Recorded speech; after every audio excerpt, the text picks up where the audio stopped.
Okay, file structure and naming conventions part 3. So, first of all, you need to make a decision where you're going to store your files. And that was in the video part 2.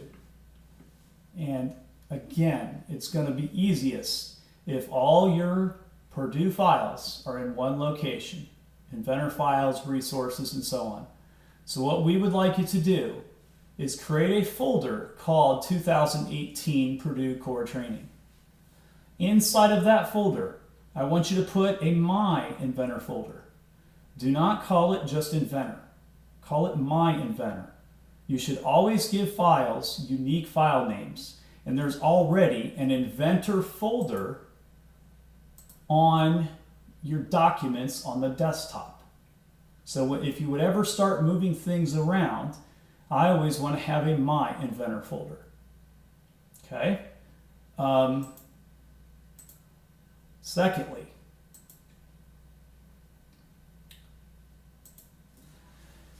you're going to want to create all of these subfolders. You're going to create a folder called My Picks. To turn in assignments during core training, you'll often be taking snapshots or screenshots of activities or assignments or inventor parts that you created, and those are the things that get turned in.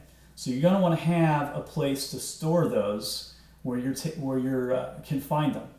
You're going to have a file called My Resources, things that we may give you to download. You're going to have a file called My Sheets, which will be for Google Excel if you are going to be using Google Excel. If you're going to use Google Docs sheets, then you may store those files on Google Docs online. And then, this is a big one, you're going to have a file folder called My Submission Docs. And there are 13 assignments in core training. So you are going to want that folder there so that you can download the assignments. But don't download them yet, because we have edited them and we are going to give you some help to figure out what you're doing to turn in submissions. But more about that next week.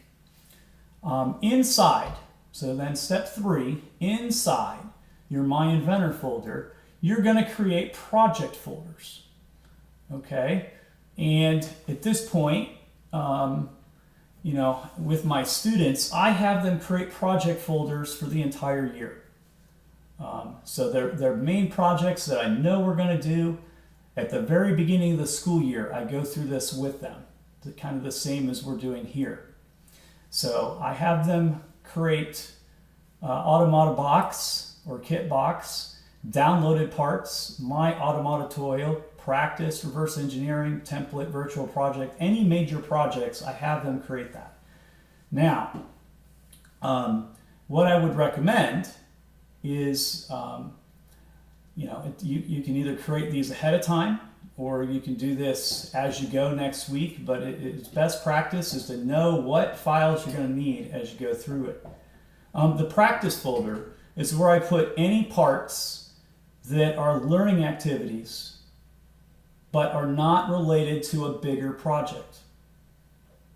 At this point, you have some practice folders, so you could copy your widgets from your prerequisite training into your practice folder and copy the truck parts you created into the T9 truck folder.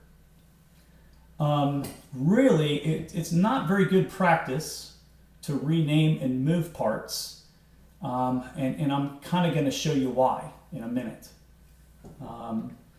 So I would copy those first, don't just move them. Okay, so if we go look at your home screen for Inventor, and I've cleaned this up. So here's all the parts that you should have completed for the readiness training, and prerequisite training. And as you go, you'll have a whole bunch of things, like here's a couple other files that I did not clean up. So if you move those files, so let me minimize, and those files currently reside in my Inventor folder. That's not my Inventor. This is in my documents on the hard drive within Windows in the Inventor folder there. And you see there is Content Center files. If you watch the video, perhaps, and you had better file structure, perhaps you had your files put into prerequisite training, where you gave that file a name so you could find it. So this, you would want to have a project folder for those things. So in this case, and this is what your students will do, if they don't select the right location, this is where they're going to go. If we move those files, so now here's my Purdue, let's just say move the chamfer file. If I move that chamfer file, well, and it's going to copy it to practice, or if and sometimes when you move things, it will move it instead of copying it. So if that chamfer file disappears, okay, now I put it in my practice folder, it still exists over here. It's called chamfer. Okay, what happens on the home screen is I go to locate that and it says the file's not found. If I would restart Inventor, now all of a sudden, even though it was there a moment ago, the chamfer file, the pictorial, is now missing on the icon. So I click on this and I can't find it.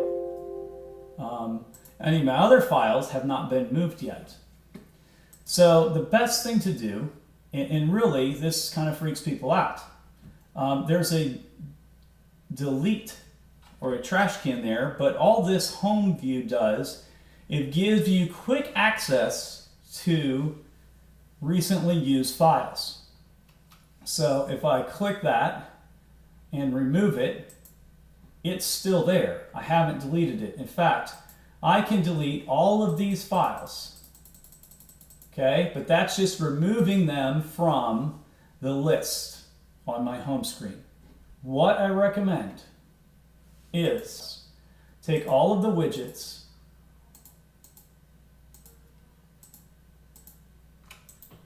and copy them, and I'm going to put them all in my practice folder. Okay, and then the T9 truck parts. So I'm going to grab the passenger section, the passenger base, the windshield, and the wheel. And those are 4 parts that you were to have completed in readiness training.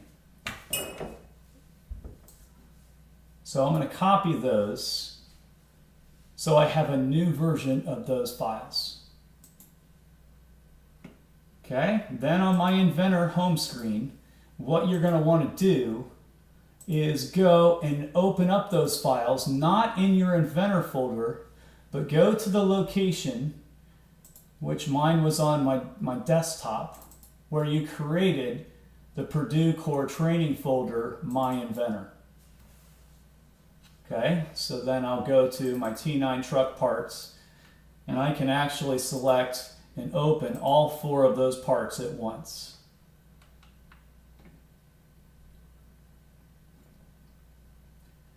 So that way, if I go back to my home, now you'll be working with the parts where those are active. So it's not going to go to the other file location. And the practice parts, I could do the same thing. The widgets and the sketch plane cube.